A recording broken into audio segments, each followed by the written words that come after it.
श्री गोपाळ कृष्ण भगवान की जय।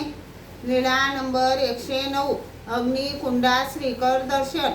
पाठकाचे मेवणे उपासनीने अग्निकुंडात टाकण्यासाठी आपल्या पत्नीला खीर करायला सांगितली।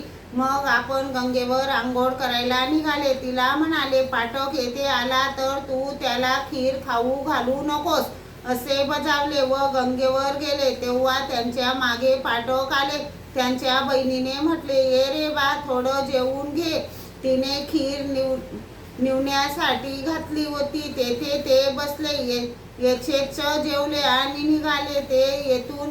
तेथून जाताना त्यांना दारातच उपासनी भेटले। मग घरात येऊन उपासनीने पत्नीस विचारले, येथे पाठक आला होता तर त्याला काही खाऊ घातले होते का? नाही। मग त्याच्याकडे 3 अग्निकुंड होते, त्यातील एक उघडले। आहुती घालायला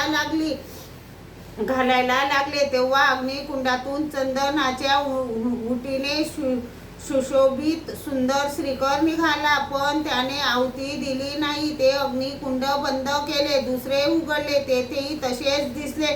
तिसरे उघडले तेव्हा तेथेही तसेच दिसले। मग तिने अग्निकुंडे झाकली, उपवास केला, पत्नीवर रागावले। तिन्ही कुंडात श्रीकर निघाला। पापिनी, तू त्याला नक्कीच खाऊ घातले असेल म्हणूनच तर असे संकट आले। मग दुसऱ्या दिवशी उपासनी सर्वज्ञांच्या दर्शनाला आले।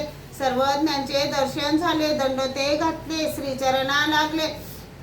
मग सर्वज्ञांजवळ बसले। सर्वज्ञांच्या श्रीकराकडे कुतूहलपूर्वक पाहू लागले। सर्वज्ञांनी विचारले, असे काय हो पाहत आहात? जेजी, याच श्रीकरासारखा श्रीकर माझ्या अग्निकुंडात निघाला। सर्वज्ञ म्हणाले, मग आहुती दिली का? नाही जी। सर्वज्ञ म्हणाले, देऊन पाहिली असती ना? ते म्हणाले, नाही जी, माझ्या अग्निकुंडातील हवन अग्निकुंडातच व्हायला पाहिजे। सर्वज्ञ गप्प राहिले। श्री गोपाळ कृष्ण भगवान की